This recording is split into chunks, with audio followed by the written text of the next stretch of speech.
find out, does the Yaris GR still hold up to all the hype? 3 years on now, this one has a few modifications to it, which in my opinion just makes it what it needs to be. It has full Miltech system on it, it's lowered on eye-back springs, has a beautiful set of OZ wheels on it, a few bits of Max Aero, Tom's rear spoiler, etc. It's finished in pearl white, it's got 9,000 miles on it, so it's well run in. It's got an HKS power, I think it's a power analyzer or something to call it, so it's pretty much like a tuning box. So yeah, short shifter as well, which I always thought they needed. But yeah, this is meant to be the pinnacle of a hot hatch. 3-cylinder turbocharged, 360 horsepower. This one should be in around sort of late 200s with the tuning bits it's done, and it definitely adds to it, as in the sound and just the way it accelerates. It just comes on boosting things a wee bit quicker. So intake, exhaust, and the tuning box is the modifications. On the road, this still feels so tight. It feels, you feel every wee bump on the road. Steering's really direct. The brakes are phenomenal on these. You have 3 different settings. So you have normal, which from memory is 70-30, front and rear. You have track, which is 50-50, and then you have sport, which is 70-30. So 30 to the front, 70 to the rear for the adjustable diff. It also has rev matching on it as well, so it flips on the downshift and the manual, which I know some people like the Hyundai i20 and i30N have done it, but that was after the Yaris. So the Yaris, I think, somebody will correct me, I'm sure, I think they were one of the first of the modern breeds to do this on a manual car. So you can actually hear it whenever you just put your clutch in and go down the gear. You don't even touch the accelerator. Power wise, these are brilliant. They're 3-cylinder, so they're quite a lively wee engine, and they rev quite hard as well, which I quite like about them.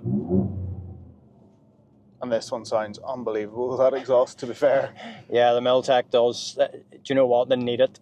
They need that extra bit of sound, and they need to make you feel like you're in a sporty car, because they are very quiet from the factory. But that's just meeting, emission laws and build laws and all that as well. So we just come out here, just first gear, second gear. Qué rico.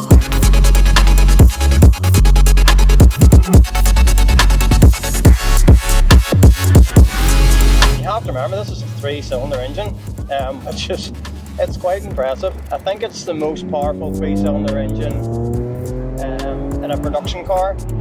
Well, it was at the time of release. We're coming across quite a bumpy back road here, and it still feels comfortable but firm, would be the way maybe to describe it. Yeah, sporty for me. Yeah. Definitely, well, we're talking about a car bred for rallying, so it should be able to take a few bumps and knocks, shouldn't it? It definitely does that. Even with there's an eye-back lowering kit in this, so it probably lowered 30 mil or something like that. But again, I think it sort of adds to it as well. Makes it look a wee bit lower to the ground. For people who don't know about these, there's been loads of reviews on these over the years. We all know it's got a sloping roof. It's a lot smaller, wider, fatter than a normal Yaris. It's got carbon roof and things on it, so we all know that. We're not going to bore you with all the facts that you've seen when these were released. These have cruise control, lane assist, aircon, DAB radio, media player, Bluetooth, all that normal stuff that you have. On the dash here, you can change from boost gauge to all-wheel drive, all your settings on that as well. I personally have it in track mode at the minute, which is 50-50, with the rev matching on as well. And I think that's just the perfect feeling. The brakes on these, I know you took it for a spin earlier, Tom, the brakes are phenomenal. Yeah, they stop all right. You don't need brakes this size. We actually looked at the Evo 5 and we were going to swap wheels about and play about with this a bit. And the 17-inch T37s would not fit over the caliper in this. The caliper is that big for a Yaris. The brakes that's one thing they did nail down with it. You can literally brake at the very, very, very last minute. And the seats are very comfortable in it. Do sit a wee bit higher in them than what I would probably like. I would definitely agree, being the height and size I am. However, they're extremely comfortable. You said something about a lowering bracket for the driver's seat. If it was me buying the car, that's what I'd put straight into it, and I'd leave it exactly the way it is apart from that. Yeah, you can do that with them. You can get the seat a bit lower with them as well. And I mean, tuning wise, there is loads of guys out there tuning them now, but look, is it going to be the fastest hot hatch on the road? No, because you have A45 AMGS, you have RS3s, all that sort of thing, the out and out pace, you know, you would have to do a lot of tuning for it to catch, but see, whenever you're on a back road, you will outpace them every day, because Audis and all that are brilliant cars. We have some, we've reviewed some, but to push the nose, this thing doesn't do that. This thing just grips and rips, as they say. Absolutely on rails by my quick blast in it earlier, and the back roads we've just come across, as planted as you can feel in a car, and it's surprisingly wide for this sort of aesthetic of it. Yeah. It looks like a small car, but when you're sitting in it, like we're not the smallest lads, you're still a good elbow away from me. There is, and I had the first one of these, and Jenny was pregnant at the time, so I had myself, Jenny, and the 2 kids. Now, my 13-year-old is the size of a 16-year-old probably. He's a big lad, and Jenny's wee boy's 9, he's quite tall, so we had the 4 of us down to Port Stewart, no problems of room, wee bit of boot space in it as well. The nice thing about this is you could give this to the wife to drive. The wife could drive this down to the shopping centre, do the school run, do everything it wants to do. It drives like a normal car. It's not trying to be on boost all the time. It's not trying to pull you all over the road. It drives absolutely lovely. And you know what the best thing about them is? And this is a very good thing to remember when you're buying something like this. This car is 2021. These cars were 35,500 whenever they come out. This car today is still really well priced at 31,995 3 years later. Yeah. How many cars can you go that's only going to lose that amount in that amount of time? There's none. Zero. Especially in that sort of market, the hot hatch market. Yeah, these are so good for, if you're keeping it for a few years, you're not going to lose a lot of money, and that's still the way they are. And if anybody's seen the pictures of the new ones released, they're not a patch on these. They don't look as nice, and we're not getting the Corolla. So that brings me on to a point, kind of the whole title of this video is it still relevant in 24? My thoughts behind this are, when this came out, and it was everywhere, every YouTuber and their dog had reviewed this car, probably quite literally. Yeah. And I thought, this is the start of it. This is the start of the homologation specials from every manufacturer that's still rallying. Yeah. And we just haven't seen it. I thought Hyundai would have done it. They come up with an i20. Look, i20Ns, they're brilliant cars. They're cool. I drove one a fella had that was pretty much brand new. They're cool, but my honest opinion is, it's not a GR Yaris, and I think that'll always be the thing. Yes, they're more money in an i20M, but they're really, people put them up against an i20M, but I think they're wrong, because it's more like an i30N with the size of it. They're quite squat looking on the road, they're fat looking, you know.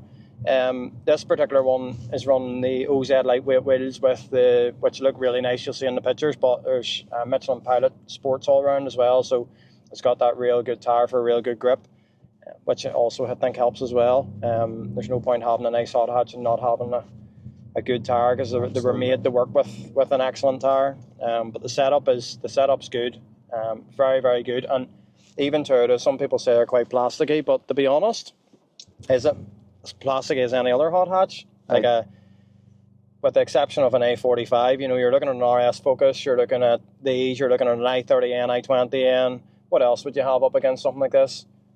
Maybe an S3. Yeah. Not really an RS3, because it's not really the same thing, you know. It just doesn't feel the same. Yeah, Golf R. Golf R is plasticky inside, you know.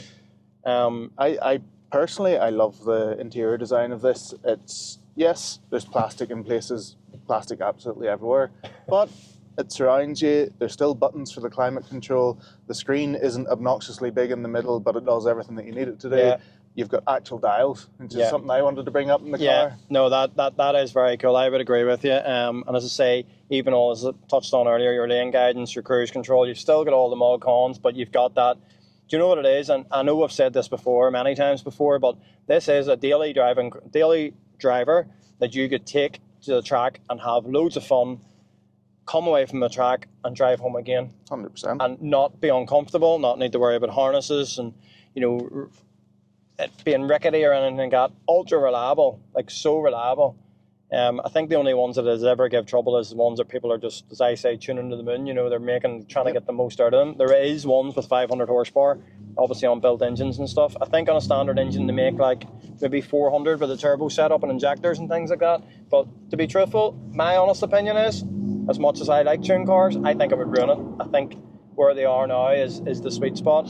We have this on site, 31,995. Against the rest of them in the UK, it's very, very well priced considering exhaust, wheels. That Tom's rear spoiler is not cheap. The AirTech intercooler, or AirTech intake, sorry. Your HKS tuning box, all the bits and pieces, I would say is probably 4 to 5 grand spent in this car. So and only 9,000 miles in 3 years. 9,000 miles is nothing for something like this. Here we go. This is where this car is going to come alive. Yeah. This is, for reference, this is one of my favourite roads in the entire country. So, and if you're in the right gear at the right time, I always say this is a 2-gear road. Yeah. 3rd and 4th, that's all you need. This can be as much fun driving it in the speed limit 100%. as it can out on the track, because it's got that nice feel about it. This feels a wee bit analog, which I quite like about it. It feels like the steering wheel's connected to the front wheels. Yes. Put it that way. Because a lot of that new stuff it isn't. Yeah, this is...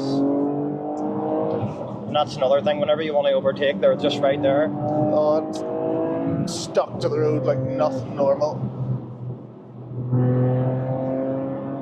There's not, this thing isn't even trying.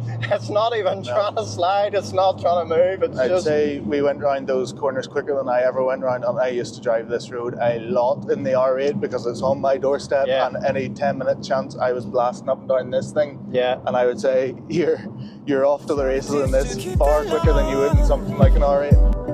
Make it last forever, maybe. Right from the start, I'll keep chasing you until you melt my heart, until you melt my heart, until you melt my heart, until you melt my heart, until you melt my heart. You know what? Do you know what? It's actually, you could drive this all day. We could actually drive this all day and talk about this car because it feels that good. Absolutely. So, in answer to the question, is it relevant in 2024? 100%. There's nothing in the hot hatch world below £40,000 today. Well, that will be as good as this. There you go. I've said it. People are going to come on. They're going to disagree. If you do disagree, tell me what you think the best car is. Give me an argument. That's what I would say. Look, a couple of videos back, we had an RS3. Yes, it was saloon, but same thing as the hot hatch. And it was 500 horsepower. A45S. Yeah. Good bit dearer than this. Yeah. Yes, it's nicer inside. Nowhere near as fun in my eyes. No. Although the launch control was absolutely nuts in that thing. Yeah. Focus RS doesn't hold a candle to this. No. The RS, listen, it goes well. Does it really go that much better than this? No. I don't think it does. Full stop. Yeah, I think you and Chris have been out in it at stage 2, but it's the power delivery in this. People's like, oh, they're 258 horsepower, 260, whatever they are. And people's like, oh, my Golf R is 300 horsepower. Pour off and bring it to a drag day then, if that's what you want. It's a different feel. It's a different feel. This, the power in it, just the way it delivers, it's nearly remind you a bit of like a VTEC, wouldn't it? Because you need to be up in the revs to really get the most out of it. So I think that's what makes it nice to drive around town, because it's not on boost. It's not trying to go all the time. God, I think it looks so cool. Do you know what? We could do a cracking PCP deal on this. So, bit of a deposit down, pay it monthly. After 3 years, if it's not worth, more than the agreed value, then just hand it back. That's it. And 9 times out of 10 they will be, because they're holding their value so well. That residual deal, if you know you're going to want out of it in 2 or 3 years, the residual on this is going to be brilliant. So it's going to bring those monthly payments down massively compared to any other hot hatch in the market. For these type of roads, it's absolutely on the money. A lot of you watching will probably know where we are, but for those who don't, these roads are terrible. Yeah. They're great fun, but Greasy. anything else, you're greasy, bumpy, crashing about. And we're not. We're happy as can be. Yeah, we feel good. I think my van's bumpier than this.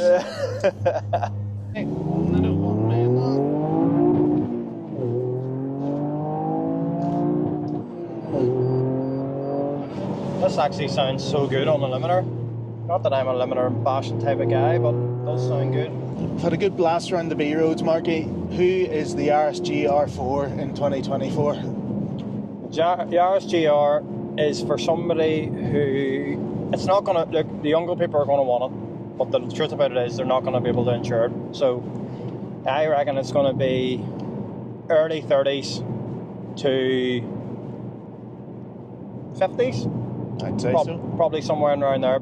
To round it up, I think as a hot hatch that's going to hold its money better, in my opinion, than anything else on the market, and still be quite fresh with some good mileage. There's 9,100 miles on it. I think for something holding its value, this is the one. So they're relatively easy to tax, cheap to service, cheap to run. Just jump in and turn the key. It's an enthusiast car. You've hit the nail on the head there. If you want something that makes you feel a wee bit more involved and gives you a bit of a smile, going back and forward to work and doing the odd track day or the odd blast down the coast, this ticks all the boxes. Now, we can do good finance and good PCP packages in this car. Some of them will be with zero deposit, some of them you will need a deposit, but give us a shout. Let us know your thoughts on it. If you've got a part exchange, a trade-in, we can always take that as well. If you've got existing finance on your own car, we can also clear that for you and just get you to start again. So there's loads of buying options, so don't be scared to give us a phone. Let us know in the comments what other hot hatches you'd have over this. Like, subscribe, and look out for the videos coming next week. Yeah, Tom always remembers these bits that I forget because I'm in the moment. I have planned all these things I'm going to say. And one thing you should know about us doing these, and Tom will relate, whether it's me, Chris, Shannon, or Tom doing it, we don't script any of this. You know, we have a few ideas, like I'll show you my hand, there's a few things written about this car, just things to remember, because sometimes when you're out, your mind goes blank, doesn't it? And you don't think about everything. So this is why we do the 2 or 3 people in a car, because not all 3 of us are going to forget about everything. So yeah, you have to like, subscribe and share, and that is the main thing. Also our website, eliteautosni.co.uk, it doesn't get any easier to remember than that. Like, that is the simplest thing with our name. So get on there, send away inquiry through for us. One thing I would say, with a lot of people emailing asking questions, emails do get missed because we get hundreds every day and we physically can't sit and answer them all. So if you are really keen on any of our stock, just give us a call or get one of the guys on WhatsApp. If they don't answer, they'll get back to you as soon as they can.